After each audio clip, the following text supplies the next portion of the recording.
नमस्कार दोस्तों। GS Galaxy में मैं अनिल सर आप सभी लोगों का स्वागत करता हूं। तो चलिए जो है हम लोगों ने पहले क्लास में देखा था हिस्ट्री का, मैंने एक इंट्रोडक्शन आप लोगों को दिया था और इस इंट्रोडक्शन में एंशिएंट हिस्ट्री पे हम लोगों ने बात किया था। आज हम लोग मिडाइवल हिस्ट्री पे बात करेंगे। मध्यकालीन भारत का एक पूरा ग्लिम्स मैं आपको दे दूंगा। यहाँ से पूरे इंट्रोडक्शन से एक जो छोटे छोटे वो सेगमेंट में हम लोग देते हैं। पहले वीडियो में आपको एंशिएंट मिल गया है, पूरा वहाँ का कॉन्सेप्ट क्लियर हो जाएगा। मिडाइवल में पूरा मिडाइवल का मैं अभी एक स्केच आपको दे दूंगा, लगभग 25 मिनट के आसपास का वीडियो होना चाहिए। इसके बाद मॉडर्न का दिया जाएगा, पूरी हिस्ट्री का आपका 1 घंटे के आसपास के वीडियो में कॉन्सेप्ट क्लियर हो जाएगा। तो चलिए तुरंत हम लोग शुरू करते हैं। मिडाइवल हिस्ट्री, मध्यकालीन भारत। मध्यकालीन भारत की शुरुआत 1192 सिंस 1192 से होता है और इंड कब करता है 1757 में।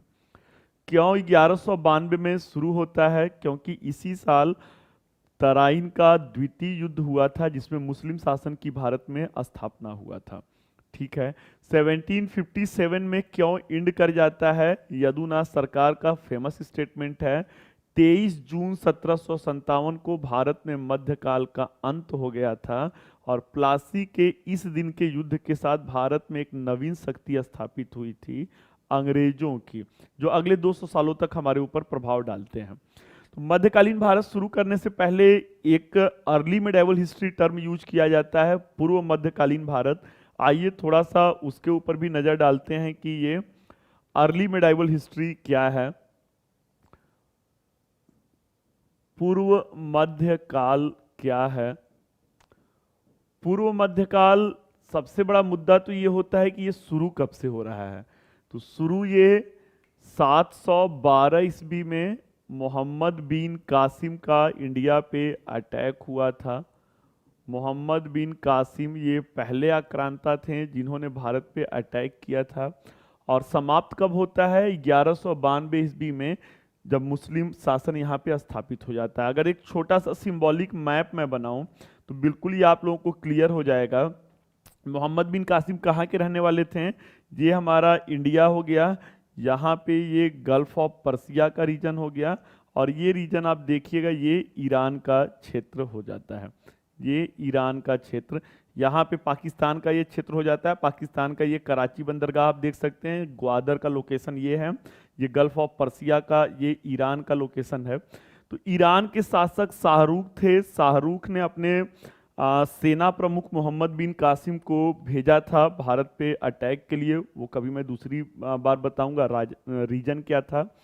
देवल पे इन्होंने अटैक किया था। शासक थे दाहिर नामक हिंदू शासक थे, उनके ऊपर अटैक किया गया था। रीजन ये था, श्रीलंका से इनका जहाज आ रहा होता है और यहाँ के इस क्षेत्र में जो है कुछ पायरेट्स के द्वारा जहाज को लूट लिया जाता है। महिलाओं के साथ बदसलूकी किया गया रहता है और उसके एवज में ये चाहते थे कि महिलाओं को लौटा दिया जाए। तो सर्टेन रीजन के तहत जो है पहला अटैक होगा। कब होगा? 712 ईस्वी में मोहम्मद बिन कासिम करेंगे। तो प्रथम मुस्लिम आक्रमण से लेकर मुस्लिम शासन की स्थापना तक का जो समय काल है उसको पूर्व मध्यकाल कहते हैं। अब पूर्व मध्यकाल में हम लोग मोहम्मद बिन कासिम को देखते हैं। इसके बाद महमूद गजनवी आए थे। महमूद गजनवी के बारे में आप लोगों को पता होगा, एक बहुत ही कह सकते हैं आक्रांता, ऐसे आक्रांता जो भारत पे कुल 17 बार इन्होंने अटैक किया था। टोटल इनका 17 अटैक हुआ था सिंस 1000 एडी टू 1027 एडी, 1000 से 1027 ईस्वी के मध्य। जो सबसे प्रमुख इनका आक्रमण था वह सोमनाथ मंदिर पे अटैक किए थे इन्होंने। 1025 ईस्वी में इनका अटैक हुआ था और इस सोमनाथ मंदिर पे इन्होंने एक बड़ा ही मंदिर को जब ये लूट लेते हैं तो पुरोहित वर्ग क्या कहता है कि आप जो है हमसे पैसे ले लीजिए लेकिन उसको जो है मंदिर के मुख्य मूर्ति को छोड़ दीजिए। महमूद गजनवी का फेमस स्टेटमेंट रहता है कि अरे मूर्खों, मैं बुत फरोश नहीं, मैं बुत सिकन हूँ। वो कहते हैं कि मैं मूर्ति को छोड़ने वाला नहीं, मैं मूर्ति को तोड़ने वाला हूँ और एक ही प्रहार से मूर्ति को तोड़ दिया जाता है। इसके बाद मोहम्मद गौरी आते हैं। मोहम्मद गौरी भी कई बार प्रयास किए रहते हैं। पहले प्रयास में ही वो गुजरात के शासक भीम द्वितीय से पराजित हो गए रहते हैं। फिर वो तराइन के प्रथम युद्ध में भी अपना भाग्य आजमाते हैं 1191 में, वहां भी वो डिफीट हो गए रहते हैं। बट अल्टीमेटली नेक्स्ट ईयर जो है जयचंद, वो सुने हैं ना कि हमें तो अपनों ने लूटा गैरों में कहाँ दम था, तो भारत पराजित नहीं हुआ रहता। कन्नौज के शासक जयचंद रहते हैं, वो जो है इनवाइट करते हैं। अगले साल मोहम्मद गौरी आते हैं और फिर से अपनी जीत सुनिश्चित करके मुस्लिम शासन की स्थापना करेंगे। तो आइए मध्यकालीन भारत की अब हम लोग शुरुआत करते हैं। मध्यकालीन भारत में अगर इन अ वे देखा जाए तो कितने चैप्टर हम लोग इसमें देखते हैं। छोटा सा सिलेबस है, सबसे कम क्वेश्चंस यहाँ से आईएएस के एग्जाम में पूछे जाते हैं। तो आइए देख रहे हैं हम लोग मध्यकाल भारत में। सबसे पहले हो जाएगा सल्तनत काल, सल्तनत एज। दूसरा हो जाएगा मुगल काल, मुगल काल। तीसरा हो जाएगा दक्षिण भारत, हिस्ट्री ऑफ साउथ इंडिया, दक्षिण भारत, हिस्ट्री ऑफ साउथ इंडिया। और लास्ट हो जाएगा भक्ति और सूफी आंदोलन, भक्ति और सूफी आंदोलन। तो चलिए एक एक शुरू किया जाए। सल्तनत काल में टोटल 5 डायनेस्टी हैं, कुल 5 वंश हैं। अगर देखा जाए तो कौन कौन है? सबसे पहले गुलाम वंश आता है, स्लेव डायनेस्टी आता है। गुलाम वंश के बाद फिर खिलजी डायनेस्टी आता है। खिलजी के बाद तुगलक आते हैं। तुगलक के बाद बच्चों सैयद आते हैं। और सैयद के बाद फाइनली लोदी आते हैं, लोदी वंश आते हैं। मुगलों की अगर बात किया जाए तो माइटी मुगल्स का एक वो चलता है, पूरा एज चलता है, जिसमें टोटल 6 रूलर हैं। मुगलों में कहानी बाबर से शुरू होती है। बाबर के बाद हुमायूं आते हैं। हुमायूं के बाद अकबर आते हैं। अकबर के बाद जहांगीर आते हैं।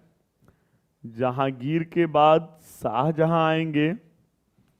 और शाहजहां के बाद फाइनली औरंगजेब आएंगे, औरंगजेब आएंगे।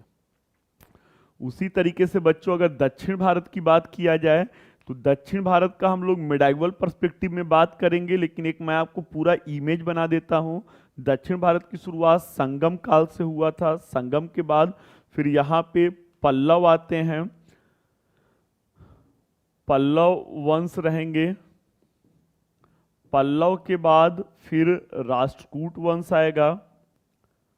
राष्ट्रकूट के बाद चोल वंश आएंगे। चोल के बाद फिर विजयनगर और बहमनी, और बहमनी। तो ये पूरा दक्षिण भारत में पल्लवों का दक्षिण भारत में पूरी ये पेडिग्री हो गई है। अब भक्ति और सूफी पे हम लोग बात किया जाए। भक्ति और सूफी में भक्ति आंदोलन हमारे यहाँ पे जिसमें सगुण था और निर्गुण था। चलिए थोड़ा सा इसका भी ग्लिम्स आप लोग को दे देते हैं। भक्ति आंदोलन, भक्ति आंदोलन में कौन है? सगुण हैं और निर्गुण हैं। सगुण थीस्टिक एंड नॉन थीस्टिक हैं। थीस्टिक का मतलब है जो लोग ईश्वर को मानते हैं, नॉन थीस्टिक का मतलब है जो लोग ईश्वर को पे विश्वास नहीं करते हैं, मूर्ति पूजा का विरोध करते हैं। इस कड़ी में आपको कौन मिलेंगे? कबीरदास मिलेंगे, नानक देव मिलेंगे। और जो थीस्टिक हैं, शंकराचार्य भी मूर्ति पूजा का विरोध करते थे। और थीस्टिक में आपको क्या मिलेंगे? जो सगुण है, इसमें 2 वर्ग आपको मिलेगा। एक तो राम भक्ति धारा और दूसरा है कृष्ण भक्ति धारा। राम भक्ति धारा और कृष्ण भक्ति धारा। कृष्ण भक्ति धारा में मीरा का नाम सुने होंगे, मेरे तो गिरधर गोपाल दूसरों न कोई। राम भक्ति धारा में तुलसीदास से बड़ा एग्जाम्पल क्या हो सकता है? रामचरितमानस की उन्होंने रचना किया था। आइए अगर सूफी पे थोड़ा सा बात किया जाए तो सूफी में, सूफी भारत का आप कहते हैं बाद में आया था, इसका ओरिजिन कहाँ से हुआ था? इसका जो उत्पत्ति कहाँ पे हुआ था, मध्य एशिया और ईरान के क्षेत्र से हुआ था। दो यहाँ पे शाखाएं थी, बासरा और बेसरा। बासरा कौन थे? जो इस्लाम को मानने वाले लोग थे। और बेसरा कौन थे? जो इस्लामिक कानून मान्यताओं का विरोध करने वाले लोग थे। तो भारत में कौन आया था? भारत में बासरा आए थे। और इस बासरा में 13वीं और 14वीं शताब्दी में, इन 13th एंड 14th सेंचुरी, दो सेक्ट आएंगे, दो संप्रदाय आएंगे। पहला चिश्तिया है और दूसरा सुहरावर्दिया है। दूसरा सुहरावर्दिया है। इसके बाद 15वीं, 16वीं और 17वीं शताब्दी में तीन और आते हैं। इन 15th, 16th and 17th century तीन और आएंगे। कौन है? नक्शबंदिया, सत्तारिया और फिरदौसिया। तो ये बच्चों आपका पूरा मध्यकाल का मिडाइवल हिस्ट्री का मैंने एक जो है सिनॉप्सिस दे दिया है। आइए एक एक करके शुरू किया जाए। सल्तनत काल की अगर बात किया जाए तो गुलाम वंश में कितने प्रचलित शासक हुए? गुलाम वंश में अगर देखा जाए तो चार लोग आपको मिलेंगे। ये चार लोग कौन हैं? कुतुबुद्दीन ऐबक हैं, दूसरा इल्तुतमिश हैं, तीसरा रजिया सुल्तान है और चौथा बलबन है। गुलाम वंश क्यों कहा जाता है? नाम में ही स्लेव वर्ड लगा हुआ है। ये मध्यकाल का दौर था, यहाँ पे गुलामी प्रथा, दास प्रथा चलती थी। अभी रिसेंट में एक मूवी आया था, बहुत ज्यादा ब्लॉकबस्टर हुआ था, बाहुबली का नाम आप सारे लोग सुने होंगे। वहां पे एक दास थे। तो दास में कडप्पा के बारे में आपने देखा होगा कि उन्होंने कैसे, वो कहते हैं कि हमारी थ्रू आउट जो है जनरेशन ही दास्तां में जकड़ी हुई है। तो वही हाल रहता है। मोहम्मद गौरी के दास कुतुबुद्दीन ऐबक रहते हैं। मोहम्मद गौरी के मरने के बाद कुतुबुद्दीन ऐबक वो अपने हाथ में कंट्रोल लेते हैं, परंतु सुल्तान की उपाधि वो धारण नहीं करते हैं। वो अपने को कहते हैं कि मैं इनका सिपह सालार हूं, मैं इनका रिप्रेजेंटेटिव हूं। इनको वास्तविक संस्थापक नहीं बोला जाता है। क्यों नहीं कहा जाता है? कि मोहम्मद गौरी के केवल एक गुलाम नहीं थे, तीन तीन गुलाम थे। इंडिया में कौन था? इंडिया में कुतुबुद्दीन ऐबक थे। लाहौर के आसपास का जो सिंध और मुल्तान का क्षेत्र है, वहां पे नासिरुद्दीन कुबाचा थे। और गजनी में यालदौस थे। तो इनकी उपाधि जो है लाख बख्श भी कहा जाता है। बड़े ही जेनरस नेचर के व्यक्ति थे। And he was the person who laid the foundation of Qutub Minar in Delhi. Qutubuddin Aibak ही वह व्यक्ति थे जिन्होंने कुतुबुद्दीन बख्तियार काकी, ये चिश्ती संत हैं, इनकी याद में दिल्ली में कुतुब मीनार की आधारशिला रखी थी। 1210 में इनकी मृत्यु हो जाती है वाइल प्लेइंग चौगान। आप कह सकते हैं उस जमाने का एक खेल था, पोलो उसको आज कह सकते हैं। उसको खेलते समय ये गिरते हैं और गिरने के बाद इनकी मृत्यु हो जाती है। इनके मरने के बाद आराम शाह आते हैं, एक साल के लिए 1210 से 11 के लिए आते हैं, वो कोई मैटर नहीं रखते हैं। फिर कौन आता है? इल्तुतमिश आते हैं। Iltutmish is regarded as the real founder of the Delhi सल्तनत। इनको दिल्ली सल्तनत का वास्तविक संस्थापक कहा जाता है। क्यों? क्योंकि इन्होंने कुबाचा और यालदौस, दो गुलामों की शक्ति को खत्म किया और निर्विवाद रूप से अनडिस्प्यूटेड इन्होंने अपने एम्पायर को इस्टेब्लिश किया। ठीक है। इन्होंने दो सिक्के चलाए थे जो सल्तनत एज में बहुत ही पॉपुलर रहते हैं। चांदी का टंका रहता है और तांबे का जीतल रहता है। ठीक है। कहा जाता है ना कि अपने पुत्रों से ज्यादा, अपने बाप से ज्यादा अपने पुत्रों को कोई नहीं जानता है। इल्तुतमिश को भी अपने पुत्रों के बारे में पता था। इनको पता था कि हमारे जितने बच्चे हैं वो सारे कपूत हैं, किसी में वो क्वालिटी नहीं है जो सल्तनत को अस्थायी रख सके। किसके अंदर वो गुण है जो सल्तनत को संगठित कर सकती है? मेरी पुत्री रजिया सुल्तान। तो इन्होंने एक और एडिशनल काम किया हुआ था। इनके समय में जो है चंगेज खान का आक्रमण का भारत पे खतरा था। जलालुद्दीन मंगबरनी जब चंगेज खान उनका पीछा कर रहे थे, वो भागते हुए आ रहा था और वो इंडिया से इनसे शेल्टर मांगता है कि हमको शरण दे दीजिए। ये शरण नहीं देते हैं और इस तरीके से एक इन्विजनरी अप्रोच ये फॉलो करते हैं, दूरदर्शी नीति का परिचय देते हैं और सल्तनत को बचा ले जाते हैं। क्यों?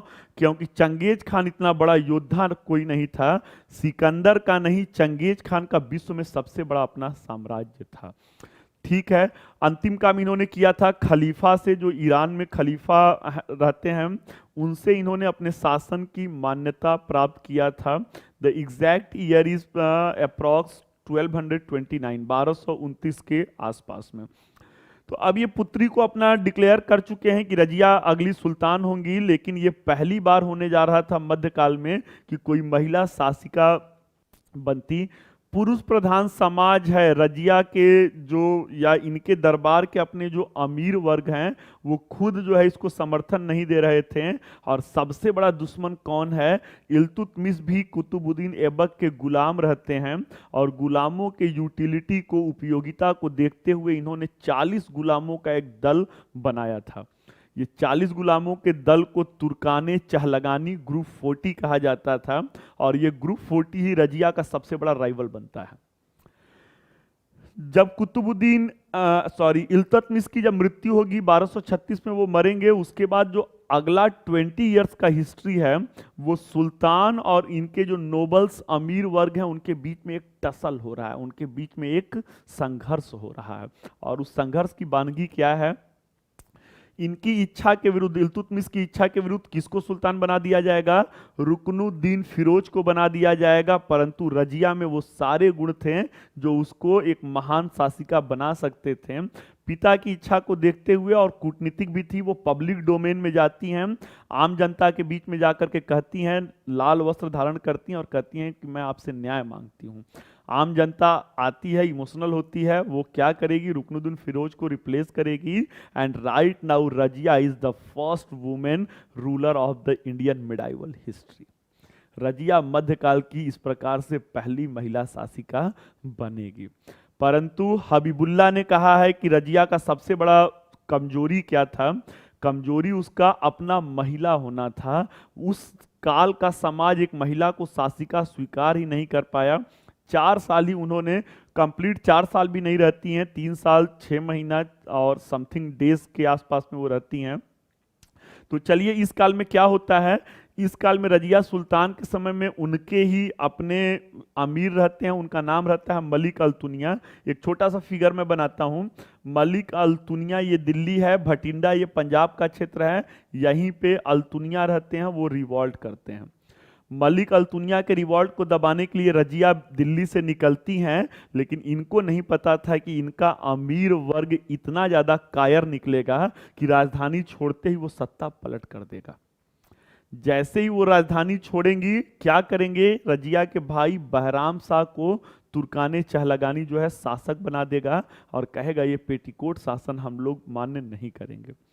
अब देखिए बच्चों क्या होगा। रजिया, वो कहा जाता है ना, आगे कुआं और पीछे खाई। रजिया पीछे क्या है, दिल्ली में अमीर वर्ग इनके विद्रोही हो गए हैं, आगे अल्तुनिया जो है विद्रोही बना बैठा हुआ है। 2 विद्रोहियों के बीच में रजिया फंस गई है। कहा जाता है व्यक्ति की पहचान उसके जो है जो संकट का समय होता है वहीं पे होता है। रजिया कूटनीति का वो करेंगी, डिप्लोमेटिक पॉलिसी के तहत वो क्या करेंगी? अल्तुनिया से विवाह करेंगी और दोनों सेनाएं एक होकर के अब दिल्ली की तरफ मूव करेंगी। लेकिन कहा जाता है ना, सेंटर की आर्मी सेंटर की आर्मी होती है, केंद्र की सेना केंद्र की सेना होती है। आज किसी भी राज्य के पुलिस का अगर ब्लैक कमांडो के साथ सामना करा दिया जाए, रिजल्ट आप जानते हैं। वही चीज होगा, अल्तुनिया की सेना और रजिया की जो अपने सेना रहेगी वो केंद्र की सेना पे प्रभावी नहीं होगा और अंततः रजिया का पतन हो जाएगा। रजिया के मरने के बाद एक एज ऑफ चाओस चलता है, एज ऑफ एनार्किज्म आप कह सकते हैं, अराजकता का समय चल रहा है। कम समय के लिए कुछ शासक आते हैं, जैसे नासिरुद्दीन महमूद आते हैं, उसके बाद एक और महमूद शाह आते हैं। फाइनली जो तुर्काने चहलगानी 40 गुलामों का दल है, उसका एक गुलाम बलबन जो है वो सत्ता हासिल कर लेता है। अब एक चीज आप बच्चों नोटिस कर रहे होंगे, गुलाम वंश से सारे गुलामों की बात हो रही है। बलबन जब सत्ता हासिल करेगा, चूंकि वो गुलाम है, अमीर वर्ग से आया हुआ है, उसको पता है कि हमको भी ये लोग जो हमारे अपने गुलाम हैं वो हमको स्वीकार नहीं करेंगे। What was the first action of Balban? He first abolished Group 40। उसने पहला काम किया ना कि वो दूध का जला छाछ भी फूक फूक के पीता है ना, बलबन उन्हीं गुलामों के बीच का था। वो पहला काम करेगा, उन 40 गुलामों के दल को खत्म कर देगा। चूंकि मैंने कहा ना कि इल्तुतमिश के मरने के बाद 20 साल का इतिहास जो है वो अमीर और सुल्तान के बीच में एक टसल हो रहा है। सुल्तान की गरिमा गिर गई थी, अमीर वर्ग किंग मेकर हो गया था। बलबन को सुल्तान की गरिमा फिर से स्थापित करना था। बलबन क्या कहता है? कहता है कि पहले लोगों के बीच में सुल्तान का डर बैठाना होगा। और ये डर कैसे बैठेगा? राजत्व के सिद्धांत के तहत, कॉन्सेप्ट ऑफ किंगशिप के तहत। बलबन कहते हैं कि मैं जिल्ले इलाही हूं, I am the shadow of God on this earth. मैं इस पृथ्वी पर ईश्वर की छाया हूं, जिल्ले इलाही हूं। इसलिए कोई भी पर्सन, वो राज दरबार का व्यक्ति हो, चाहे आम जनता हो, या किसी विदेशी देश का राजदूत हो, या किसी विदेशी देश का राजा हो, अगर वो हमारे राज दरबार में आ रहा है तो उसको सजदा और पैबोस की नीति अपनानी होगी। अब ये बच्चों इंपॉर्टेंट वर्ड मैं बोल रहा हूं, सिजदा और पैबोस क्या है? सिजदा मीन्स सर झुकाते हुए राज दरबार में प्रवेश करना, और तब तक सर झुकाते हुए आते रहना है जब तक कि सुल्तान नहीं के पास आप नहीं पहुंच जाते हैं। और सुल्तान के पास पहुंचकर पैबोस मीन्स उनके पैरों को चूमना। ठीक है, तो ये क्या है? सुल्तान की गरिमा को जो है स्टेब्लिश किया जा रहा है, उनकी डिग्निटी को मेंटेन किया जा रहा है। कोई भी आएगा उनसे आंखों से आंखें नहीं मिलाएगा, सिर झुका करके आएगा और उनके पैरों को चूमेगा।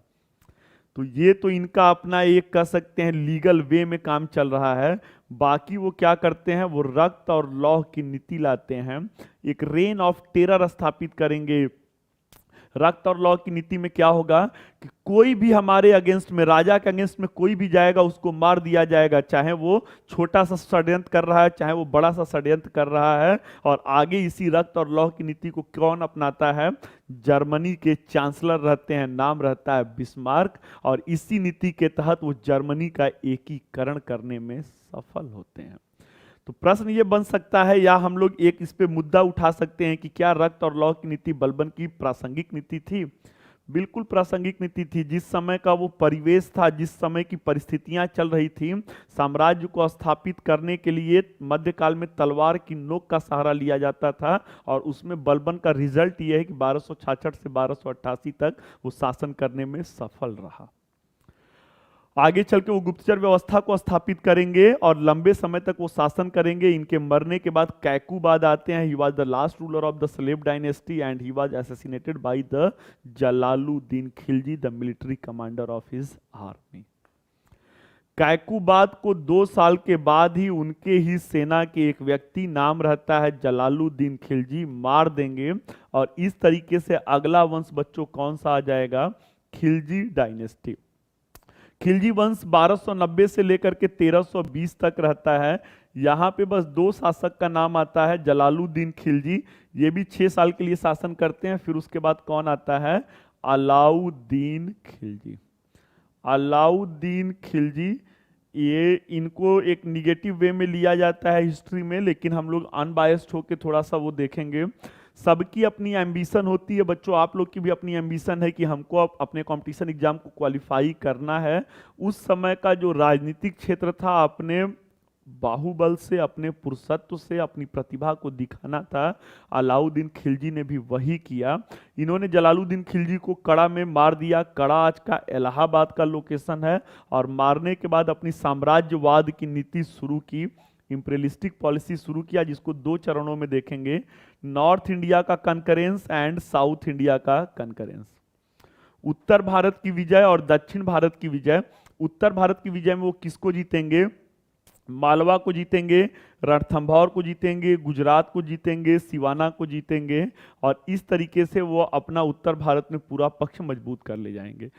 जो चित्तौड़ की विजय है वो थोड़ा विवादास्पद विजय है। मलिक मोहम्मद जायसी का एक नाटक है पद्मावत, उस पद्मावत की वजह से एक मूवी भी आई थी जो काफ़ी चर्चा का विषय भी रही थी, वहाँ पे हम लोग नहीं जाएंगे। चलिए अब आगे हम लोग आते हैं दक्षिण भारत की विजय। दक्षिण भारत की विजय का नेतृत्व किसने किया था? इनके अपने एक गुलाम रहते हैं, नाम रहता है मलिक काफूर।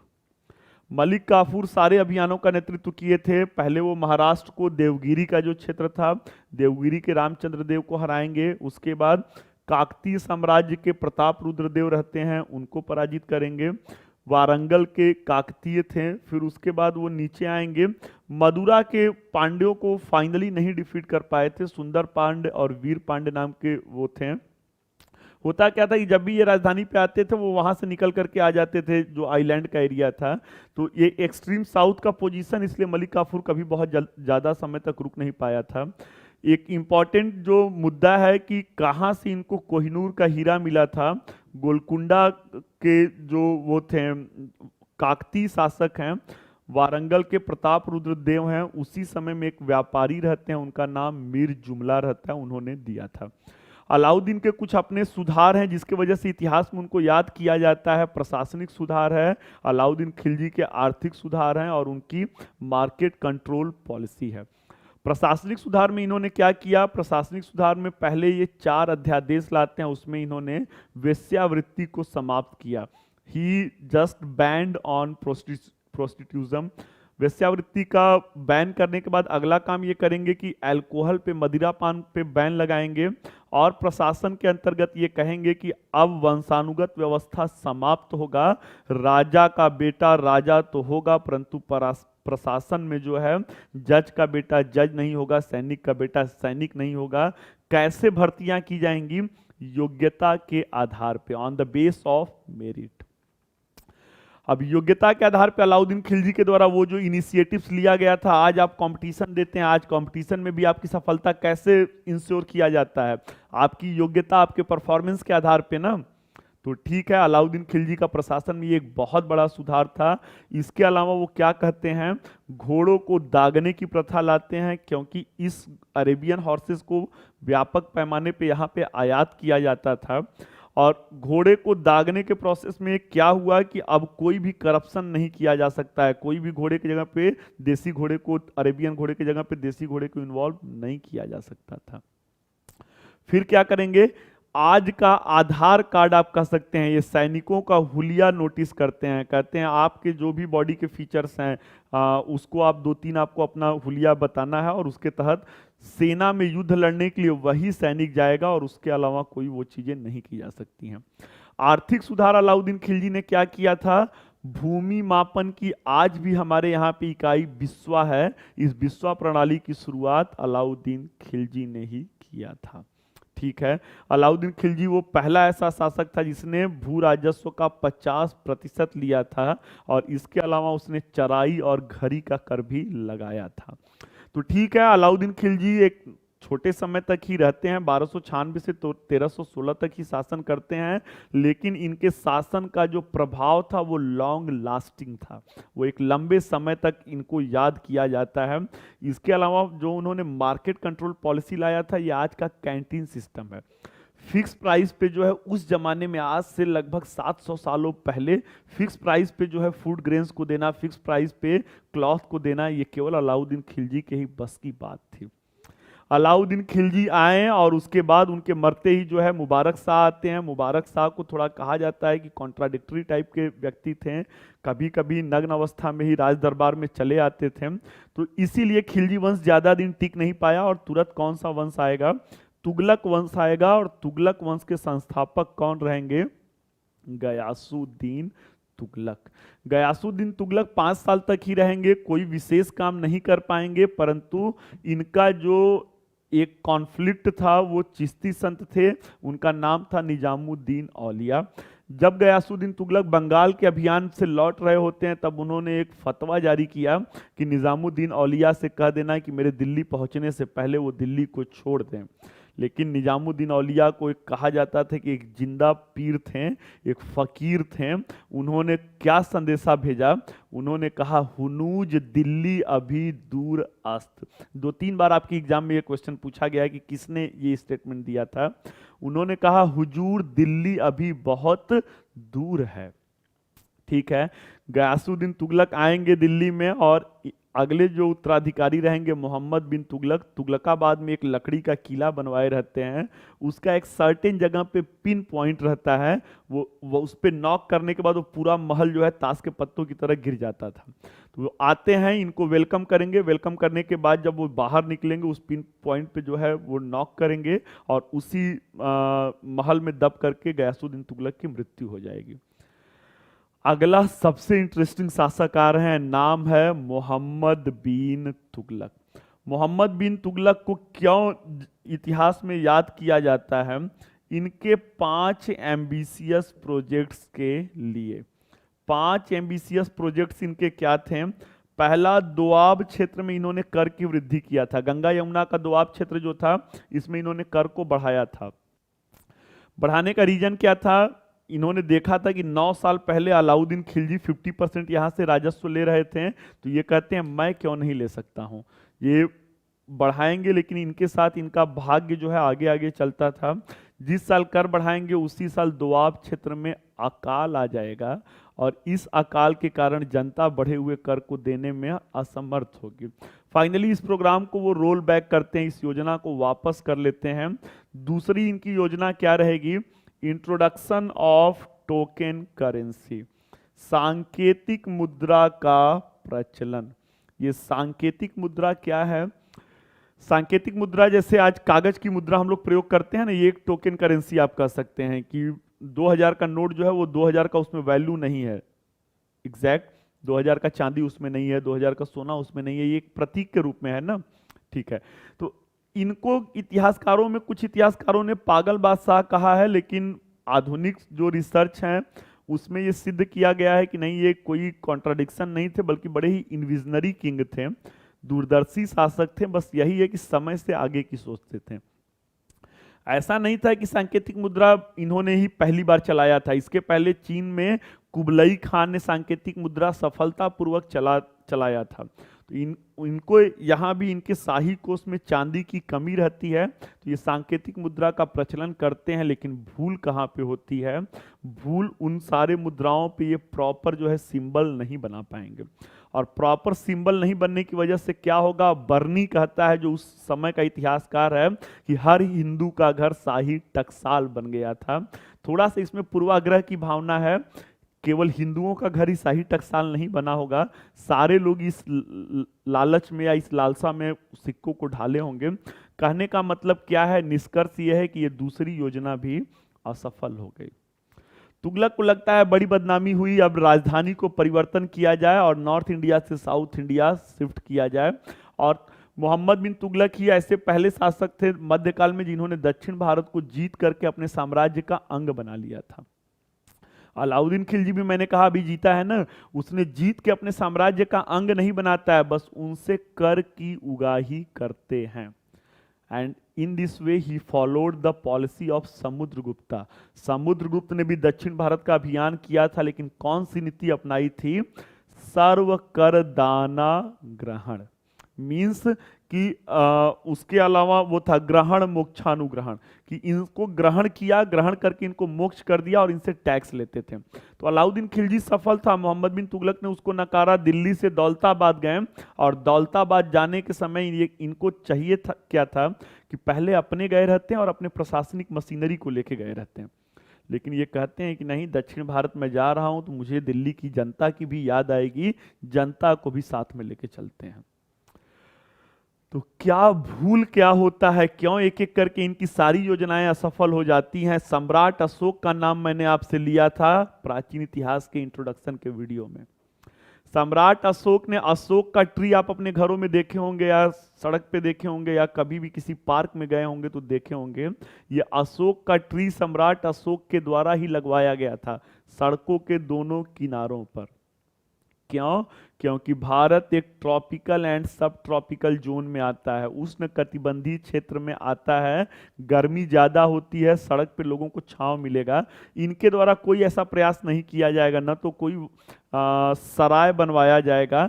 और राजा के पास, प्रशासन के पास तो घोड़े होते हैं, उनके पास अपनी जो शाही गाड़ियां होती हैं, लेकिन जनता के पास क्या होता है?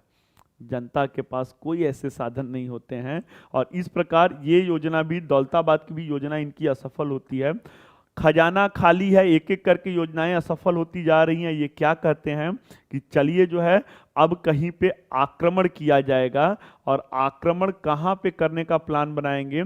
मध्य एशिया का एक जगह रहता है खुरासान, खुरासान पे आक्रमण के लिए ये चलेंगे। उसके बगल में ये तर्मासरीन को भी मिला लेंगे कि अब 100% हमारी जीत सुनिश्चित हो, और यहाँ मिस्र के शासक को भी अपने साथ मिलाए रहते हैं।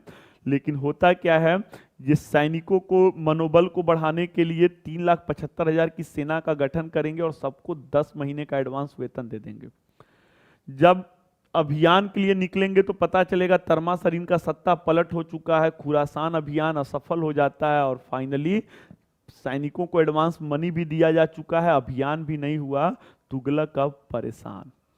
तुगलक अब कहेंगे कि नहीं, देश के बाहर कोई योजना नहीं चलाया जाएगा, बल्कि देश के अंदर ही योजना चलाया जाए, किसी के ऊपर आक्रमण किया जाए। अगला और अंतिम इनका प्रोजेक्ट रहेगा, और वो क्या रहेगा? कराचिल का अभियान। कराचिल हिमाचल प्रदेश का एक पहाड़ी क्षेत्र है। ये कराचिल के अभियान पे जाते हैं, सेना जीत भी जाती है। मोहम्मद बिन तुगलक कहते हैं कि जो भी खजाना पाए हो लेकर के आ जाओ, लेकिन सेना क्या कहती है? सेना कहती है कि हुजूर, मैंने आपका नमक खाया है, मैं आपके साथ कोई विश्वासघात नहीं करूंगा, आपका हमारे ऊपर बहुत खर्च हुआ है, सारा खजाना लेकर के आऊंगा।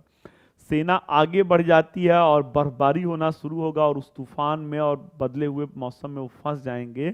और अंततः बर्नी कहता है कि 10,000 की सेना में केवल 10 जिंदा बच के आए थे। इसके बाद तुगलक अब कोई नवीन योजना नहीं चलाएंगे मोहम्मद बिन तुगलक। परिणाम क्या होगा कि अब इनके समय में सबसे ज्यादा कुल 36 विद्रोह, 36 रिवॉल्ट होगा। 3 दक्षिण में होगा, 1333 में मदुरै स्वतंत्र हो जाएगा, 1336 में विजयनगर स्वतंत्र हो जाएगा, और 1347 में बहमनी स्वतंत्र हो जाएगा। और यहाँ दक्षिण भारत के इतिहास में आप देख रहे हैं, मैंने ये विजयनगर और बहमनी लिखा हुआ है। मोहम्मद बिन तुगलक के बाद कौन आएगा? फिरोज शाह तुगलक आएंगे। फिरोज शाह तुगलक तुष्टीकरण की नीति को अपनाएंगे। ये सारे अलाउद्दीन खिलजी के सुधार को पलट देंगे। योग्यता के आधार पे जो भर्तियां हो रही हैं उसको कहेंगे कि नहीं, अब ये वंशानुगत आधार पे ही होगा। ठीक है। इसके अलावा जितने भी थियोलॉजिकल ग्रुप रहते हैं उनको भी, ये उलेमा वर्ग को भी ये जो है तुष्टीकरण की नीति अपनाएंगे। 3 काम बहुत विशेष रूप से इनका याद किया जाता है। दासों की स्थिति इतनी बुरी थी, उसके लिए इन्होंने दीवाने बंदगान डिपार्टमेंट को स्थापित किया था। जो गरीब लोग हैं, गरीब लोगों का इलाज हो सके, जो गरीब घर की बच्चियां हैं उनका विवाह हो सके, इसके लिए इन्होंने दीवाने खैरात नामक एक विभाग की स्थापना किया था। और एल्डर्स ग्रुप के सोशल लाइफ के सिक्योरिटी के लिए, वृद्ध लोगों को पेंशन देने के लिए इन्होंने दीवाने इस्तिहाक डिपार्टमेंट की स्थापना किया था। इन्होंने उलेमा वर्ग को, अभी मैंने कहा ना, संतुष्ट करने के लिए सारे गैर इस्लामिक करों को समाप्त कर देते हैं, केवल 4 कर लगाते हैं: जजिया, जकात, खराज और खुम्स। तो ठीक है, फिरोज शाह तुगलक के बाद तुगलक वंश में कोई ऐसा पर्सनालिटी नहीं है। सैयदों का कोई रोल नहीं है। सैयद वंश क्यों रोल नहीं है? प्रतीकात्मक रूप से आते हैं। इस प्रतीकात्मक रूप में तैमूर लंग का आक्रमण हुआ रहता है। तैमूर लंग जब जाते हुए रहते हैं तो ये खिज्र खान को पूरे भारत का साम्राज्य दे के गए हुए रहते हैं। जब व्यक्ति अपनी योग्यता से कुछ अर्जित करता है ना, तो वो अस्थाई रहता है, और जब किसी को सफलता जो है उपहार में मिल जाता है ना, तो वो ज्यादा दिन अस्थाई नहीं रहता है। वही सैयदों के साथ हुआ। खिज्र खान ने भी कभी अपने आप को सुल्तान नहीं कहा, इन्होंने अपने आप को रैयते आला कहा। ठीक है, सैयद की कहानी खत्म हुई। अब कहानी आती है लोदी की। लोदी वंश में 3 जो शासक हैं वो नोटिस किए जाएंगे। इसके फाउंडर कौन हैं? बहलोल लोदी हैं। बहलोल लोदी के बाद कौन आएगा? सिकंदर लोदी आएंगे। और फाइनली उनके बाद कौन आएगा? इब्राहिम लोदी आएंगे। ठीक है, बहलोल लोदी ये संस्थापक थे। लोदी, कई बार पूछा गया प्रश्न है, ये अफगान थे, अफगानी मूल के लोग थे। अफगानियों को इनके दरबार में, मुस्लिम दरबार में थोड़ा हीन दृष्टि से देखा जाता था। ईरानी और तुरानी ग्रुप के जो अमीर थे वो अपने को नस्ली आधार पे श्रेष्ठ समझते थे। तो अब चूंकि ये थोड़ा इंफीरियरिटी वाले वो थे, इसलिए इन्होंने सबसे बड़ा जो काम किया, अफगान समानता का सिद्धांत लाया। ये राज दरबार में जब बैठते थे, सपोज दैट कि ये राज दरबार है, तो ये कभी ऐसा नहीं था कि अपने सिंहासन पे वो करते हों, ये अपने अफगानी अमीरों के साथ समानता का सिद्धांत, जमीन पे ही बैठते थे। और अमीर के प्रति इतना ज्यादा समर्पण था कि कभी कभी तो जो अमीर इनसे नाराज रहता था उसके घर पहुंच जाते थे, अपना तलवार उसके पैरों पे रख देते थे और कहते थे कि भाई अगर आपको लगता है कि मैं गलत हूं तो ये तलवार आपके सामने है, आप मेरे सर को कलम कर सकते हैं। तो इस तरीके से इन्होंने अफगानों का दिल जीता हुआ था। और सफलता की अगर बात किया जाए तो जौनपुर, ये बनारस के बगल का एक शहर है, उस समय काल में इसको सिराज, पूरब का सिराज कहा जाता था, इसकी विजय इन्होंने किया था। ठीक है, जौनपुर का एक और एडिशनल फैक्ट बता देता हूं, जौना खान की स्मृति में इसको स्थापित किया गया था। चलिए सिकंदर लोदी आते हैं। सिकंदर लोदी को इतिहास में क्यों याद किया जाता है? 1504 का वर्ष रहता है और 1504 के वर्ष में इन्होंने एक नवीन शहर आगरा की स्थापना किया था। 1506 ईस्वी में अब क्या करेंगे, वो दिल्ली से राजधानी परिवर्तित करेंगे और कहां पे शिफ्ट करेंगे? आगरा में शिफ्ट करेंगे। अगला काम, अभी थोड़ी देर पहले बच्चों मैंने आपसे बताया कि बिस्वा की शुरुआत किसने किया था? अलाउद्दीन खिलजी ने किया था। ये भूमि मापन में गजे सिकंदरी को इंट्रोड्यूस करेंगे। गजे सिकंदरी भूमि मापन के एक नवीन पैमाना को लाएंगे, जिसको आगे चल के अकबर जो है गजे इलाही के रूप में करेंगे।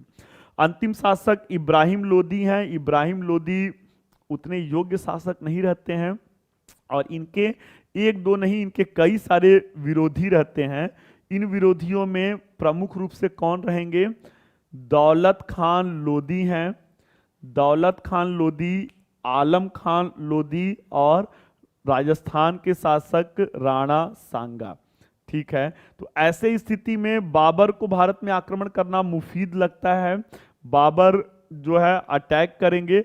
बाबर के बारे में बच्चे थोड़ा सा, अच्छा चलिए, पानीपत का प्रथम युद्ध होगा, कब होता है? 1526 ईस्वी में होता है और इसमें इब्राहिम लोदी मध्यकाल के पहले ऐसे शासक थे जो युद्ध भूमि पे मार दिए गए। ठीक है, कौन आएगा? बाबर मुगल वंश की स्थापना करेंगे। आइए, इतिहास क्यों पढ़ना चाहिए? इतिहास वो आईना है जो जिसमें एक से एक महान शासकों से लेकर के एक से एक क्रूर शासकों की कहानियां, उनके जीवन बिखरे पड़े हैं, उन पन्नों को हमको उठाना है। कहा जाता है ना कि आज के ज़माने में कंपटीशन बहुत बढ़ गया है। हर जमाने में लोगों के साथ कंपटीशन था और हर जमाने में कुछ छात्र रोना रोते हैं ना कि हमारा मुकद्दर हमारे साथ नहीं है, हमारा भाग्य हमारे साथ नहीं है। अरे बाबर की कहानी सुन लो, कोई आज के बाद नहीं कहेगा कि हमारा भाग्य हमारे साथ नहीं है। कम से कम आप तैयारी कर रहे हैं, मैं मान के चलता हूं कि 18 साल से ज्यादा की आपकी उम्र होगी। बाबर कितने वर्ष की उम्र में शासक बना था? एक 12 साल का बच्चा, जिसको 12 साल की उम्र में उसके वालिद का जो है इंतकाल हो गया था। बाबर 12 साल में शासक बनेंगे। अगले 14 सालों तक संघर्ष करेंगे, लेकिन फरगना इनके हाथों में आता रहेगा और जाता रहेगा। ठीक है, एक दिन निराश होकर के पेड़ के नीचे बैठे हुए थे, वो एक बूढ़ी औरत इनको देखती है, शाही पोशाक से ही लगता है किसी राज परिवार का लड़का है। ये पूछते हैं कि बेटा इतना निराश क्यों है? बाबर अपनी पूरी कहानी बताते हैं कि 14 साल से मैं फरगना को कभी पाता हूँ, कभी फिर हाथ से निकल जाता है। वो बूढ़ी औरत कहती है कि बेटा कुछ चीज मुकद्दर में नहीं होता है, आप फरगना को भूल जाओ, आप अपना भाग्य भारत में क्यों नहीं आजमाते हो? फरगना मध्य एशिया का एक जगह है, समरकंद के बगल में रहता है। ठीक है, वो कहती है बाबर से कि आपसे पहले भी जो है यहाँ पे कई लोग गए हुए थे। महमूद गजनवी गया था, उसने अकूत संपत्ति यहाँ से लूट के लाया था। मोहम्मद गौरी गया और मोहम्मद गौरी ने तो मुस्लिमों की शासन की स्थापना ही कर दी। बाबर को अब ये सोचते देर नहीं लगता है कि उसका भी मुकद्दर भारत में छुपा हुआ है। 10,000 की सेना लेकर के बाबर आता है। पानीपत के मैदान में कितने सैनिक रहेंगे? इब्राहिम लोदी की 1 लाख की सेना रहती है और कहा जाता है ना, मन के हारे हार है और मन के जीते जीत है। बाबर इब्राहिम लोदी को भी ना लगता है कि ये लड़ने आए हुए हैं या युद्ध का मजाक बनाने के लिए आए हुए हैं। 10,000 की सेना, सुनिएगा, पहली बार इतिहास में ये युद्ध पद्धति अपनाया गया था, तुगलमा युद्ध पद्धति। अब कहा जाता है ना कि जब आप संख्या में कम हो तो एक और एक मिलकर के 11 होता है। बाबर के जरा रणनीति को समझिएगा। 10,000 की इनकी सेना रहेगी और सेना को कितने भागों में ये बांट दिए रहेंगे? 4 भागों में बांटे रहेंगे। एक इनकी, सपोज दैट ये पानीपत का युद्ध का मैदान है, इस तरफ इब्राहिम लोदी की सेना है और इधर बाबर की सेना है। बाबर ने 10,000 की छोटी सेना को 4 भागों में बांट दिया। एक इनकी केंद्रीय सेना हो जाएगी जो सेंटर में रहेगी, एक लेफ्ट विंग हो जाएगा और एक राइट विंग हो जाएगा, और एक टुकड़ी को कहेंगे कि आप आराम फरमाइए, आप आराम कीजिए। अब 1 लाख की सेना यहाँ पे खड़ी है, उसमें भी आप सेना को टुकड़ों टुकड़ों में बांटे हुए हैं। सामने वाले को तो यही लगेगा ना कि युद्ध नहीं कर रहा है बल्कि कोई वो कर रहा है। इन्होंने चालाकी क्या किया था? तुगलमा युद्ध पद्धति का सिद्धांत होता है एक तरफ जो है खाई खोद देना, यहाँ पे खाई खोद करके वृक्षों की बाढ़, पेड़ों को काट करके इधर लगा दिया गया था कि इनकी सेना इधर से ना इंटर करने पाए। लेकिन इब्राहिम लोदी की सेना को यह नहीं पता था कि बाबर के पास तोप हैं। तोपों को सजाने की रूमी विधि है। ये रूमी विधि में क्या था? 2 तोपों के बीच, 2 जो है उसके बीच में जो इनका रथ होता है उसके बीच में एक तोप था। 2 रथों के बीच में एक तोप जो है प्रोटेक्शन दे रहा होता है। 1 लाख की सेना का इतना ज्यादा, कहा जाता है ना, विश्वास होना बहुत अच्छी बात है, कॉन्फिडेंस होना बहुत अच्छी बात है, लेकिन ओवर कॉन्फिडेंस होना बुरी बात है। 1 लाख की सेना, आवाज, युद्धों में आवाज निकाला जाता था, आवाज देते हुए कि मैं जा रहा हूं।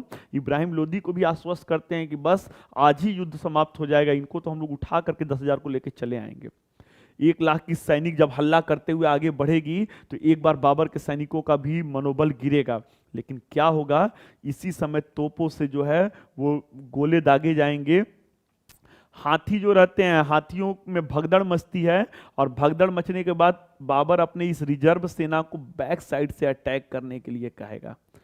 पहली बार चूंकि युद्ध में तोप के गोले चल रहे हैं तो सारे सेना में भी ये लग रहा है कि ये कोई काला जादू तो नहीं किया जा रहा है, और पीछे से जब सेना अटैक करती है तो ये सारे लोग उसमें फंस जाएंगे, एक अराजकता का माहौल बनेगा। और इसी बीच में इब्राहिम लोदी की आंख में आकर एक तीर लगेगा और इब्राहिम लोदी युद्ध के मैदान पे ही मारा जाएगा। बाबर को भारत तो मिल चुका था, लेकिन कठिनाई अभी विकट थी। क्यों? क्योंकि राणा सांगा से लड़ना था। राणा सांगा को वो खानवा के युद्ध में 1501 साल के बाद 1527 में हराएंगे। उसके बाद 1528 में चंदेरी का युद्ध होगा और उस युद्ध में ये मेदिनी राय को हराएंगे। खानवा के युद्ध में और चंदेरी के युद्ध में, ये दोनों युद्ध में राजपूत शासक को हराए रहते हैं। राजपूत शासक भारत के एक वैरियर कम्युनिटी रहते हैं। इसको सेलिब्रेट करने के लिए युद्ध को इन्होंने राजपूतों के सिरों की मीनार बनवाई थी। अगला युद्ध इनका 1529 में घाघरा का युद्ध होगा। घाघरा के युद्ध को भी ये जीतेंगे और इस प्रकार बाबर लगातार इन रो 1526, 27, 28 और 29 में 4 विजय करते हैं। और देखते ही देखते एक लड़का जो 14 साल तक संघर्ष किया, भाग्य इसी को कहते हैं। जब समय आपका आता है तो समय के साथ सब कुछ हो जाता है। 4 सालों के अंदर बाबर का भारत में कहाँ तक सीमाएं हो जाएंगी? हिमालय से लेकर के ग्वालियर तक, बंगाल से लेकर के पूरा मध्य एशिया के गजनी के क्षेत्र तक। परंतु बाबर ज्यादा दिन जीवित नहीं रहेगा। 1530 ईस्वी में उनकी मृत्यु हो जाएगी। बाबर के मरने के बाद कौन आएगा? हुमायूं आएंगे। अभी थोड़ी देर पहले मैंने आपसे कहा ना कि हमें तो अपनों ने लूटा, गैरों में कहां दम था। भारतीय इतिहास को समझने के लिए ये एक लाइन काफी है। हुमायूं को किसी और ने नहीं वो किया, हुमायूं अपने द्वारा ही वो हुए। पहले ऐसे शासक थे जिन्होंने अपने साम्राज्य को अपने भाइयों में बांट दिया। किसके किसके बीच में बांटा जाएगा? अस्करी इनके भाई रहते हैं, उनको दे दिया जाएगा। हिंदाल को ये अपना कुछ भाग दे देंगे। उसके बाद सुलेमान को इन्होंने कुछ भाग दे दिया था। तो इस तरीके से इनके भाई ही इनके विरोधी बन जाते हैं। हुमायूं का शासनकाल 2 भागों में भारत में हुआ था। पहला 1530 से 1540 तक और दूसरा 1555 से 1556 तक। 1530 से 40 वाले में 1539 में 1539 में एक चौसा का युद्ध हुआ था। चौसा बिहार में एक जगह है, यहाँ पे इनको शेरशाह सूरी ने हराया था। परेशानी क्या हुआ था, डीप में कहानी मैं जब सिंगल सिंगल वीडियो बनाऊंगा तब आपको बताऊंगा, थोड़ा सा लंबा वीडियो खींच रहा है। तो चलिए, जो है परेशानी क्या होता है कि कर्मनाशा नदी के निम्न क्षेत्र में ये रहते हैं और वहां पे शेरशाह सूरी इनको पराजित करेंगे। हुमायूं को अपनी जान बचाने के लिए नदी में घोड़े सहित कूदना पड़ेगा। एक भिश्ती ने इनकी जान बचाई और इस तरीके से किसी तरीके से वो अपने आप को बचाते हैं। तो चौसा के बाद फिर ये कन्नौज में 1540 में शेरशाह सूरी से फिर भिड़ेंगे। शेरशाह सूरी कन्नौज में भी इनको पराजित करेगा और पराजित करने के बाद फिर इनको भारत का साम्राज्य खोना पड़ेगा।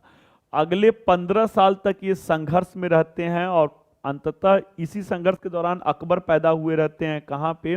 अमरकोट के राजा वीरसाल के यहाँ। 1555 में सरहिंद के युद्ध के बाद जो है इनको विजय मिलता है, परंतु ज्यादा दिन तक ये देखने के लिए जीवित नहीं रहते हैं। 7 महीने के बाद 1556 में सरहिंद के युद्ध में इन्होंने सिकंदर शाह सूर को पराजित किया था। 7 महीने बाद 1556 में ये पुस्तकालय से सीढ़ियां उतर रहे होते हैं और उतरते समय ही इनका पैर फंसता है, गिरते हैं और मृत्यु हो जाती है। इसके बाद 14 साल का एक लड़का भारत का अगला शहंशाह बनेगा, नाम है अकबर। अकबर के शासनकाल को बच्चों 3 चरणों में देखा जा सकता है। प्रथम चरण इनका 1556 से 1560 ईस्वी तक था। इस समय काल में ये किसके संरक्षण में रहेंगे? इस समय काल में ये बैरम खान के संरक्षण में रहेंगे। बैरम खान के संरक्षण में रहेंगे। दूसरा जो इनका फेज है 1560 से 1562 है, इसको पेटीकोट शासन भी कहा जाता है, पेटीकोट गवर्नेंस भी कहा जाता है। और यहाँ पे ये किसके अंडर में रहेंगे? माहम अनगा के अंडर में रहेंगे। अंततः अकबर 1562 से लेकर के 1605 तक स्वतंत्र शासक के रूप में रहेंगे और यहीं से अकबर जो कुछ भी करेंगे महानता की श्रेणी में आ जाएंगे। बच्चों वीडियो लंबा हो रहा है, इसको 2 सेगमेंट में हम लोग डाल सकते हैं, लेकिन एक बार कहानी क्लियर होना जरूरी है। हम लोग देखेंगे सल्तनत काल को पार्ट 1 कर दिया जाएगा, मुगल काल को पार्ट 2 कर दिया जाएगा। तो चलिए कहानी को आगे बढ़ाया जाए। 1556 में 1560 तक बैरम खान इनके संरक्षक रहेंगे और इसी समय कौन सा युद्ध होगा? पानीपत का द्वितीय युद्ध होगा, पानीपत का सेकेंड बैटल होगा। इसमें ये इन्होंने अफगान शासक को हराया था। अफगान शासक की तरफ से कौन लड़ा था? हेमू लड़े थे। हेमू को विक्रमादित्य की उपाधि धारण करने वाले भारत के 14वें और अंतिम शासक थे। बैरम खान धीरे धीरे अब किंग मेकर की भूमिका में आ रहे हैं। अकबर अब चाहते थे कि मैं बड़ा हो रहा हूं, अब निर्णय मुझे लेने दिया जाए, लेकिन बैरम खान कहते हैं कि नहीं, अभी आप बच्चे हैं। राज दरबार में इसके अगेंस्ट में कुछ जो है बातें कही जाएंगी और अंततः ये क्या करेंगे? अंततः बैरम खान को ये पराजित करेंगे और इनके सामने प्रस्ताव रखेंगे कि आप हमारे संरक्षक हैं, या तो आप हमसे पेंशन ले लीजिए और पेंशन लेकर के मक्का मदीना के लिए निकल जाइए, या तो राज दरबार में आप मौन धारण करके शांतिपूर्वक शासन कीजिए, एक सरदार की तरह शासन कीजिए। बैरम खान पहले विकल्प को चुनते हैं, कहते हैं नहीं मैं मक्का जाऊंगा, लेकिन मक्का जाते समय ही इनको गुजरात के पास में मार दिया गया रहता है। अब अगला जो समय काल आएगा 1560 से 1562 का जो समय काल आएगा, यहाँ पे माहम अनगा रहती हैं। माहम अनगा चूंकि एक महिला है, इसलिए इस समय काल को पेटीकोट गवर्नेंस कहा जाता है। अब अकबर को लगता है कि ये अब हमको डिसीजन नहीं लेने दे रही हैं और माहम अनगा का जो बेटा रहते हैं उनका नाम आधम अनगा रहता है। आधम अनगा अब अपने ख्याली पुलाव बना रहे हैं, वो भारत के शहंशाह बनने का सपना देख रहे हैं। अंततः अकबर इनको भी रास्ते से हटाएंगे, आधम अनगा को मार देंगे। माहम अनगा को कहेंगे कि माँ माँ होती है, आप हमारी धाय माँ हैं, आपको मैं प्रस्ताव करता हूं कि आप जो है यहाँ से शांतिपूर्वक मक्का के लिए, या आप यहाँ से कोई भी दखलंदाजी से निकल जाइए। माहम अनगा निकल जाती हैं। चलिए, अब अकबर स्वतंत्र शासक के रूप में 1562 में आते हैं। लगभग 20 युद्ध लड़ते हैं और 20 युद्धों में एक से एक जो है इन्होंने विजय किया था। कालिंजर को इन्होंने जीता था, चुनार को इन्होंने जीता था, मालवा को इन्होंने जीता था, रणथंभौर को इन्होंने जीता था, गुजरात को इन्होंने जीता था, सिंध को इन्होंने जीता था, कश्मीर को इन्होंने जीता था, उड़ीसा को इन्होंने जीता था, काबुल को जीता था, कंधार को जीता था, खानदेश को जीता था, अहमदनगर को जीता था और फाइनली असीरगढ़ को जीता था। गोंडवाना की विजय इन्होंने किया था। तो इतने सारे इनके महत्वपूर्ण युद्ध रहते हैं, कुछ युद्ध ही बहुत ज़्यादा वो गेन करते हैं। गुजरात की विजय के बाद इन्होंने बुलंद दरवाजा का निर्माण करवाया था। 1576 ईस्वी में हल्दी घाटी का युद्ध हुआ था। हल्दी घाटी के युद्ध में महाराणा प्रताप से ये लड़े हुए थे। इनकी तरफ से, अकबर की तरफ से सेना का नेतृत्व मान सिंह किए रहते हैं और उधर से महाराणा प्रताप रहते हैं। इस युद्ध के बारे में आज लोगों के बीच में विवाद है कि परिणाम क्या हुआ था। उस विवाद में हम लोग नहीं जाएंगे। 1576 में ये युद्ध हुआ था। गोंडवाना की विजय जो हुई थी, गोंडवाना से रानी दुर्गावती एक महिला रहती हैं, उन्होंने इनसे सामना किया था। और अहमदनगर की विजय में चांद बीबी रहती हैं, उन्होंने इनका सामना किया था। तो ये 4-5 युद्ध इनके बहुत ही इंपॉर्टेंट हैं। अकबर को महानता इनके युद्धों की विजय के कारण नहीं मिलता है, बल्कि इनके सामाजिक क्षेत्र में किए गए योगदान के कारण मिलता है। क्यों भारतीय इतिहास में 2 लोग को ही महान कहा जाता है? सम्राट अशोक के बाद अकबर को ही क्यों कहा जाता है? व्यक्ति जब अपने शक्ति के पराकाष्ठा पे पहुंचता है तो लोगों में कहा जाता है ना कि शक्ति का गुरूर आ जाता है। सिकंदर के अंदर क्या था? यह हमारी भारत की संस्कृति है, यूरोप की संस्कृति नहीं है। सिकंदर के अंदर जब शक्ति आते गया तो वो और ज्यादा महत्वाकांक्षी होते गया और विश्व विजय का सपना देखने लगा। सिकंदर के तलवार की प्यास नहीं बुझती थी, सिकंदर के तलवार म्यान में नहीं जाते थे। अनगिनत लोगों को मारते हुए वो जो है हिंसा का पिपासु, रक्त पिपासु बन गया था। परंतु अशोक के बारे में भी मैंने कहा था ना कि एक कलिंग युद्ध के बाद जब 1 लाख लोग मारे गए थे, अशोक कहता है कि आज के बाद भेरी घोष की नीति का त्याग करता हूं और धम्म घोष की नीति का पालन करता हूं। बच्चों, ये भारत की धरती है। जिस देश में आप रहते हैं उस देश पे आपको नाज होना चाहिए, गुरूर होना चाहिए। क्यों? क्योंकि इस देश ने पूरे दुनिया को अहिंसा का पाठ पढ़ाया है। अकबर जब अपने शक्ति के क्षितिज पे रहेंगे तो वो चाहते तो विश्व विजय के अभियान के लिए भी निकल सकते थे, या एशिया के तो निर्विवाद रूप से शहंशाह थे। लेकिन उन्होंने क्या कहा कि नहीं, अब हमको अपने गरीबों के लिए, समाज के वंचितों के लिए, समाज के पिछड़े हुए लोगों के लिए काम करना है। और पहला काम क्या करेंगे? कहेंगे दास प्रथा को समाप्त कर दीजिए। मानवता का मानवता से हो भाईचारा। कोई भी मानव किसी मानव को गुलाम नहीं बना सकता है और यह हमारे जीते जी हमारे शासन काल में नहीं होगा। अगला काम क्या करेंगे ये देखेंगे कि कुछ जगहों पे जो है युद्ध में जब सैनिक मर जाता है तो उनकी पत्नियों को जलती चिता पे वो मरने के लिए मजबूर किया जाता है। ये कहते हैं महिलाओं को भी अपने जीवन को जीने का अधिकार है, सती प्रथा को बैन कर देंगे। ठीक है। फिर कहेंगे कि भारत जो है, भारत में हिंदुओं का बहुसंख्यक जनसंख्या है, इनके ऊपर तीर्थ यात्रा कर लगाया जाता है। अभी इसी साल कुंभ में आप देखे होंगे मेला लगा हुआ था। कितना बड़ा दिल था इस शासक का, इन्होंने तीर्थ यात्रा कर को समाप्त कर दिया, कहा कि यह भी नहीं होगा। बाल विवाह पे प्रतिबंध लगा दिया और सबसे बढ़कर के ये आप समझ सकते हैं कि आज गौ हत्या किया जाता है ना, मैं वहां पे भी फिर नहीं जाऊंगा, विवाद का मुद्दा बन सकता है। लेकिन ये भारत की धरती है, किसी की भावनाओं के साथ वो नहीं होना चाहिए। सबसे बड़ा उदाहरण कि एक मुस्लिम शासक ने गौ हत्या पे प्रतिबंध लगवा दिया था अपने शासन में। अकबर ने 1575 ईस्वी में इबादत खाना की स्थापना किया। इबादत खाना क्या था? एक धर्म संसद था जहां पे सभी धर्मों के लोग आते थे और धार्मिक चर्चाएं होती थी। इस पे 1579 ईस्वी में महजरनामा का इन्होंने अधिकार लिया और कहा कि अंतिम निर्णय मैं दूंगा। ठीक है। और सारे इन निर्णयों पे निष्कर्ष पे आने के बाद 1582 ईस्वी में अकबर ने एक नवीन धर्म दीने इलाही चलाया था। ठीक है। तो चलिए, अकबर की लाइफ अनडिस्प्यूटेड है। इकोनॉमिक सेक्टर में भी इन्होंने बहुत सारे काम किए थे। सिकंदर लोदी के बारे में मैंने कहा ना, गजे सिकंदरी चलाया। अकबर ने उसे और वैज्ञानिक आयाम दिया और उन्होंने गजे इलाही चलाया। इसके बाद इन्होंने आईने दहसाला लाया था, भू राजस्व पद्धति को बहुत ही प्रासंगिक बताया था। अकबर के बाद इनके पुत्र आते हैं जहांगीर। जहांगीर चित्रकला के बहुत प्रेमी व्यक्ति थे, चित्रकला में इनकी समझ बहुत अच्छी थी। जहांगीर की पत्नी थी, उनका नाम था नूरजहां। नूरजहां एक पैरेलल गवर्नमेंट चलाती थी। नूरजहां ने एक जुंटा ग्रुप का स्थापना किया था। इस जुंटा ग्रुप में कौन थे?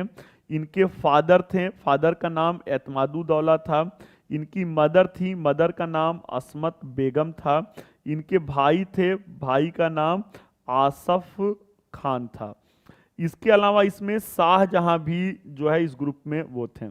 नूरजहां झरोखा भी वो करती थी, शाहजहां के सामने जो है पैरेलल बैठती थी और निर्णयों में काफी इनकी दखलंदाजी हुआ करती थी। असमत बेगम जो इनकी माँ थी, इन्होंने इत्र का आविष्कार किया था। इत्र का परफ्यूम जो आज हम लोग यूज करते हैं, इन्हीं के द्वारा ही इंट्रोड्यूस किया गया था। जहांगीर के दरबार में बहुत ही उस समय के फेमस जो चित्रकार थे वो लोग संरक्षण पाते थे, जिसमें फारूक बेग, बिशन दास, उस्ताद मंसूर जैसे कह सकते हैं टैलेंट शामिल थे। शाहजहां आते हैं, शाहजहां को याद किया जाता है जैसे जहांगीर को चित्रकला के लिए याद किया जाता है, वैसे ही शाहजहां को इनके स्थापत्य में योगदान के लिए याद किया जाता है। शाहजहां ने क्या किया? ताजमहल का निर्माण करवाया।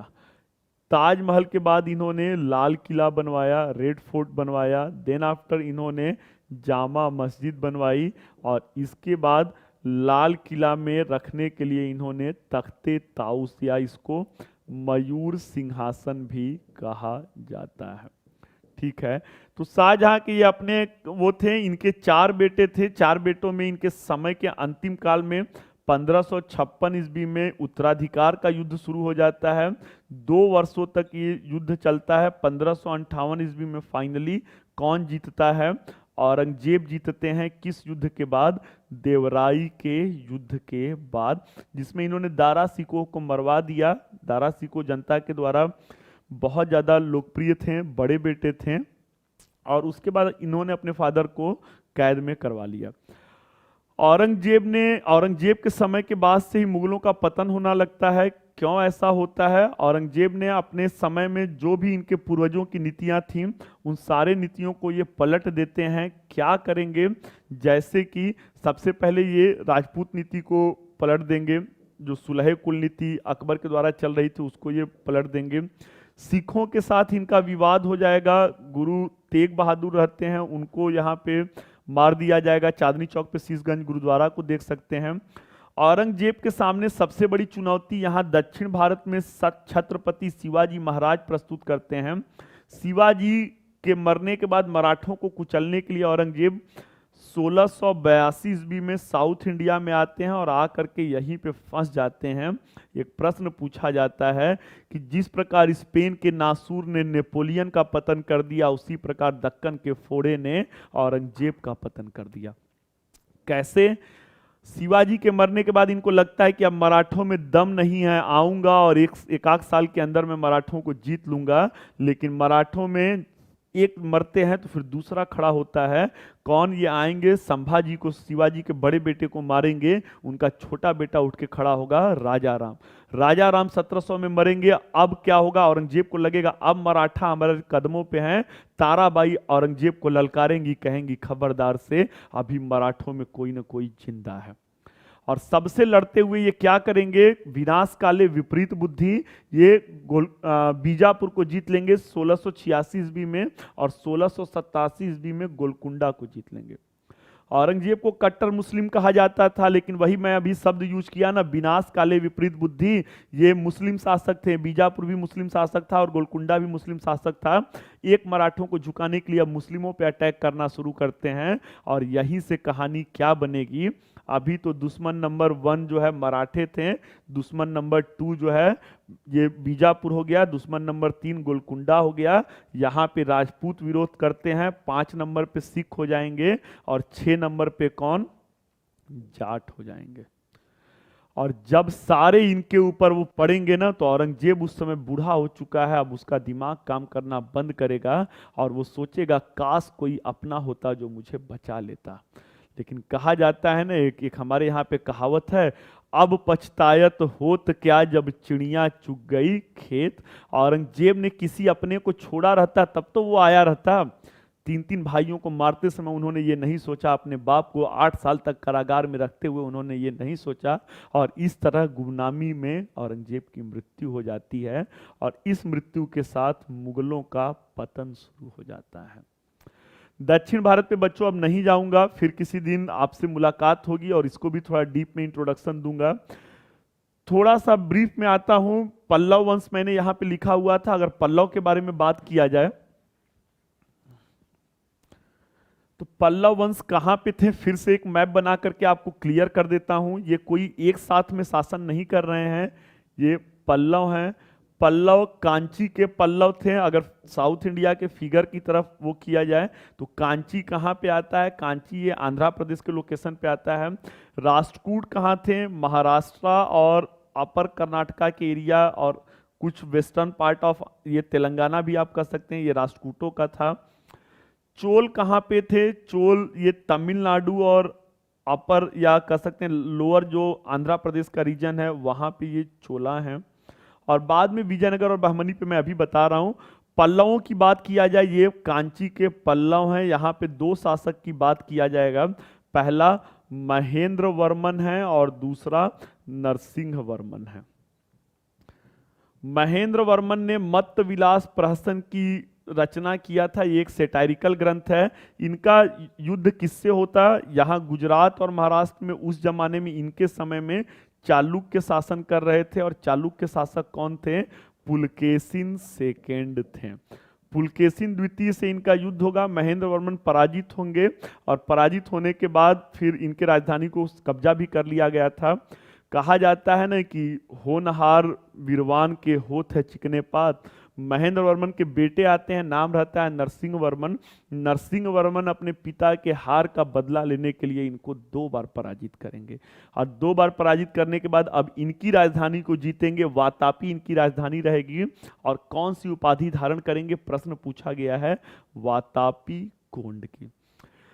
पल्लवों ने स्थापत्य कला को भी एक नवीन योगदान दिया। द्राविड़ शैली का फाउंडेशन यहीं से बनता है। महेंद्र वर्मन शैली कहा जाता है, नरसिंह वर्मन शैली कहा जाता है, राज सिंह शैली कहा जाता है, और नंदी वर्मन शैली कहा जाता है। महेंद्र वर्मन ने जो मंदिर बनवाया उसको मंडप कहा जाता था। नरसिंह वर्मन ने जो मंदिर बनवाया उसको रथ कहा जाता था। धर्मराज रथ जो है सबसे बड़ा इनका मंदिर था। पूछा गया प्रश्न है, द्रौपदी रथ सबसे छोटा रथ था। चलिए पल्लवों के बाद राष्ट्रकूट पे आता हूं। राष्ट्रकूटों के समय में अगर बात किया जाए तो 200 सालों तक कौन सा संघर्ष हुआ था, त्रिपक्षीय संघर्ष हुआ था। किसके लिए हुआ था, इस कन्नौज के लिए हुआ था।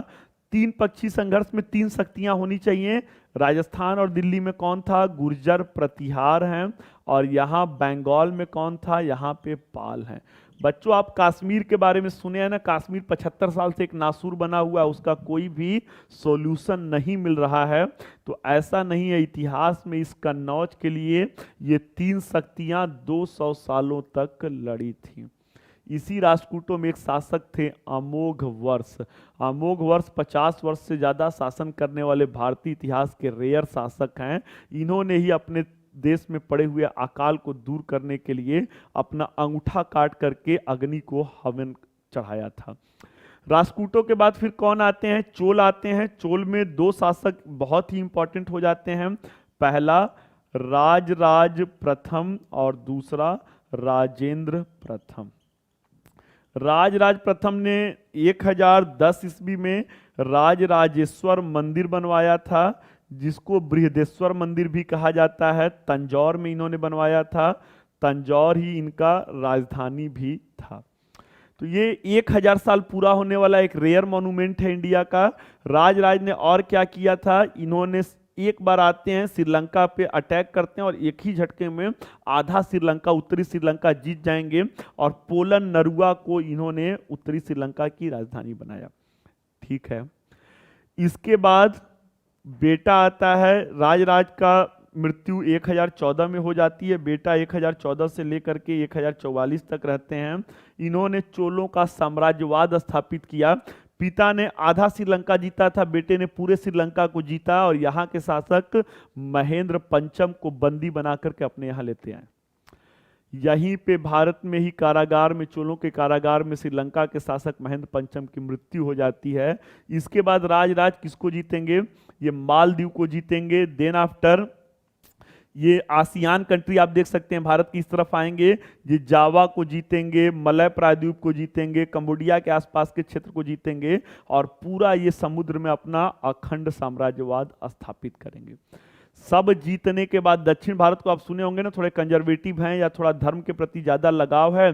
सब जीतने के बाद इनको लगता है कि उत्तर भारत में गंगा जो है, गंगा सबसे पवित्र नदी है, अगर उसके जल को मैं नहीं लाया तो क्या किया, उत्तर भारत के अभियान पे निकलेंगे और सबको जीतते हुए गंगा के जल को लेकर के आएंगे और उस जल को यहाँ पे अपने धरती पे वो करेंगे और एक नवीन शहर की स्थापना करेंगे। पूछा गया प्रश्न है, नाम है गंगईकोंड चोलपुरम। ठीक है बच्चों, तो चलिए, इन्होंने उपाधि भी इसी नाम से धारण किया हुआ था। अब इसके बाद चोलों के बाद विजयनगर आता है। विजयनगर के संस्थापक, विजयनगर में 4 वंश आपको दिखेंगे। कौन कौन है? संगम वंश, सालू वंश, तुलु वंश और अरविडू वंश। विजयनगर में 4 वंश शासन करते हैं, संगम वंश, सालू वंश और तुलु वंश। तुलु वंश, फाइनली अरविडू आते हैं। तो हमारे काम के ये 2 नहीं है, संगम सालू का कोई रोल नहीं है काम के, सालू और अरविडू का कोई रोल नहीं है, काम के संगम और तुलु हैं। विजयनगर की स्थापना किसने किया था? 2 भाइयों ने मिलकर किया था, नाम था हरिहर और बुक्का। हरिहर और बुक्का ने। राजधानी कहाँ पे थी? पूछा गया प्रश्न है, हम्पी था। किस धर्म को मानने वाले लोग थे? शिव के विरूपाक्ष स्वरूप को मानने वाले लोग थे। इन्हीं के यहाँ पे हरिहर बुक्का के बाद एक शासक आते हैं, नाम रहता है देवराय प्रथम। देवराय, अभी बच्चों आपने यहाँ पे बनाया भी हुआ है, मैंने कहा कन्नौज के लिए 200 वर्षों तक युद्ध हुआ ना। अब ये विजयनगर बहमनी मोहम्मद बिन तुगलक में मैंने बताया कि स्वतंत्र हुआ था 1336 में विजयनगर, 1347 में बहमनी। रायचूर दोआब को लेकर के इन लोगों में 200 वर्षों तक युद्ध चला हुआ था। देवराय प्रथम, थोड़ा सा मैप पे लोकेशन बता देता हूं। अब विजयनगर नीचे साउथ के एरिया में, ये कर्नाटका और ये एक्सट्रीम साउथ का जो एरिया है, और बहमनी महाराष्ट्र और ये एमपी और अपर कर्नाटका का एरिया, ये बहमनी है, ये विजयनगर है। रायचूर दोआब कहाँ है? कृष्णा और तुंगभद्रा के बीच का क्षेत्र है। इसके लिए ये 200 साल तक लड़े हुए थे। बहमनी शासक रहते हैं, नाम रहता है फिरोज शाह बहमन। वो आएंगे, देवराय प्रथम को पराजित करेंगे और इनके पुत्री से विवाह कर लेंगे। ठीक है। देवराय प्रथम के समय में इटली के एक विदेशी यात्री रहते हैं, नाम रहता है निकोलो कोंटी। उन्होंने भारत का भ्रमण किया हुआ था। अब देवराय प्रथम के बाद देवराय द्वितीय आएंगे। इनकी उपाधि क्या रहेगी? गज बेटकर, इम्बाडी देवराय और प्रौढ़ देवराय। पिता के हार का बदला पुत्र लेंगे, नाम रहेगा देवराय सेकंड। देवराय सेकंड इनको पराजित करेंगे और ये बड़े ही उदार स्वभाव के व्यक्ति थे। इन्होंने अपनी सेना में बड़े पैमाने पे मुस्लिम शासकों को रिक्रूट, मुस्लिम सैनिकों को रिक्रूट किया हुआ था। तो चलिए, संगम वंश की यही विशेषता है। सालू वंश का मैंने कहा रोल नहीं है। तुलु वंश में एक शासक आते हैं, नाम रहता है कृष्णदेव राय, जिन्होंने 1509 से 1530 के लगभग शासन किया। बाबर ने अपनी आत्मकथा बाबरनामा लिखा था, उसमें इन्होंने कहा कि इंडिया का सबसे प्रतापी शासक कौन है? कृष्णदेव राय है। कृष्णदेव राय केवल राजनीतिक क्षेत्र के प्रतापी शासक नहीं थे, बल्कि सांस्कृतिक क्षेत्र में भी इन्होंने एक अनपैरेलल प्रतिमान स्थापित किया था। 3 मंदिर बनवाए थे, गोपुर मंदिर, हजारा मंदिर और विठल स्वामी मंदिर। इन्होंने, इनके राज दरबार में 8 दिग्गज रहते थे, 8 इंटेलेक्चुअल रहते थे, जिसका प्रमुख जो है पेदन्ना था। इनका समय काल तेलुगु साहित्य का स्वर्ण काल था। तो चलिए, जो है ये कृष्णदेव राय का अपने जीवन की उपलब्धियां हैं। इसके बाद तुलु वंश में जो है इसका पतन होना शुरू करेगा। 1565 ईस्वी में एक युद्ध हुआ था, उसको तालीकोटा का युद्ध या राक्षस तांगड़ी का युद्ध या बन्नर हट्टी का युद्ध कहते हैं। इसमें बहमनी साम्राज्य के 5 रहते हैं।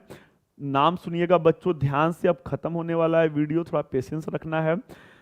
बहमनी साम्राज्य 5 भागों में विभाजित हो गया था। कौन कौन था? बरार था, बीदर था, अहमदनगर था, बीजापुर था और गोलकुंडा था।